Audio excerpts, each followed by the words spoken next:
குழந்தை பாக்கியத்துக்காக காத்திருக்கின்ற நம்மளுடைய கும்பராசி என்பவர்களுக்கு குழந்தை பாக்கியம் உறுதியாக கிடைக்கும். ஓகேவா? குருவுடைய பரிபூர்ண ஆற்றல் இருப்பதனால, ஏன்னா குருபவன் உங்களுடைய 9ஆம் பார்வை மூலமாக உங்களை பார்க்குறார். ஸோ அந்த 9ஆம் பார்வை என்பது உங்களுக்கு உறுதியாக குழந்தை பாக்கியத்தை கொடுக்கக்கூடிய வாய்ப்பு உண்டு. பொன் பொருள் சேர்க்கை உண்டு. நீங்கள் ஜூன் மாதம் வரையும் இருக்கிற இடம் தெரியாமல் கம்முன்னு இருந்துட்டீங்கன்னா கும்முன்னு வாழலாம். ஏன்னா சனி பகவான் 2ல் இருக்கார். நான் தாண்டான்னு சொல்லி நீங்கள் எவனுக்காக உணர்ச்சப்பட்டு வாக்கு கொடுத்தீங்கன்னா வாடான்னு சொல்லி வாண்டடாக வடிவேலை கூட்டு போகிற மாதிரி உங்களையும் கூட்டு போயிடுவாங்க. ஸோ அதனால் நீங்கள் யாரோட விஷயத்தையும் தலையிடாதீங்க. வாழ்க்கையில் மிகப்பெரிய மாற்றத்தையும் மிகப்பெரிய முன்னேற்றத்தையும் சந்திக்கக்கூடிய வாய்ப்பு உங்களுக்கு இந்த 2026 உண்டு. உங்களுக்கு குரு பார்வை ராசியில் உள்ளது ஜூன் மாதம் வரையும். 2ஆம் இடத்தை குரு பார்க்குறது பொருளாதாரம் சார்ந்த விஷயங்களை வெற்றி உண்டு. அதே போல் எங்கேயா பணம் கொடுத்துட்டு வாங்க முடியல வருத்தப்படுறீங்கன்னா அந்த பணத்தை மீண்டும் வாங்குவதற்கான வாய்ப்பு, அம்மாவுக்கு உடல் ஆரோக்கியம் சார்ந்த விஷயங்களை வெற்றி பெறக்கூடிய வாய்ப்புகள்.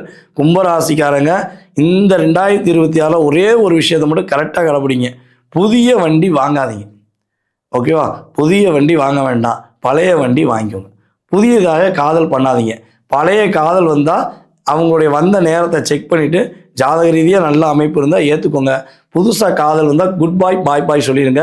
இல்லைனா தேவையில்லாத குழப்பம் வரும். புதிய வீடு வாங்கக்கூடிய வாய்ப்புகள் இப்படிக்கு வேண்டாம். பழைய வீடை செகண்ட் ஹேண்ட் வீடு வாங்குங்க, நல்லாயிருக்கும்.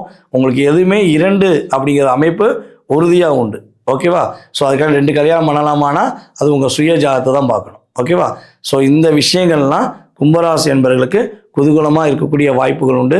நீங்கள் கவனமாக இருக்க வேண்டிய விஷயங்கள் என்ன, உங்களுடைய ரகசியம், நீங்கள் என்ன செய்ய போகிறீங்க, அடுத்து என்ன செயல்படுத்த போகிறீங்க, இந்த 2ஐயும் சொல்லாதீங்க. மனசுக்குள்ளே வச்சு செஞ்சு முடிச்சுட்டு அவங்க பார்க்கட்டும். ஏன்னா உங்களை என்ன பண்ணுறீங்க ஏது பண்ணுறீங்கன்னு பார்க்குறதே ஒரு குறிப்பிட்ட சுற்றிக்கிட்டே இருக்குது. ஸோ அவங்களுக்கெல்லாம் நீங்கள் என்ன பண்ணுறீங்கன்னு தெரியாமல் செஞ்சிட்டிங்கன்னா ரகசியங்கள் பாதுகாத்தா வெற்றி உண்டு. நாளைக்கு இதை செய்ய போகிறேன்னு சொன்னீங்கன்னா தோல்வியை தான் சந்திக்கிங்க. ஸோ ரகசியங்கள் பாதுகாக்க வேண்டிய மிகப்பெரிய அற்புதமான வருடம். ரகசியம் பாதுகாத்தால் வெற்றி உண்டு. ஓகேவா? ஸோ இந்த 2026 நம்முடைய கும்பராசி அன்பர்கள் வெள்ளிக்கிழமையில் துர்க்கையம்மன் வழிபாடு செய்வது மூலமாக துன்பம் இல்லாத வாழ்க்கையை உறுதியாக பெற முடியும் என்பது நிதர்சனமான உண்மை.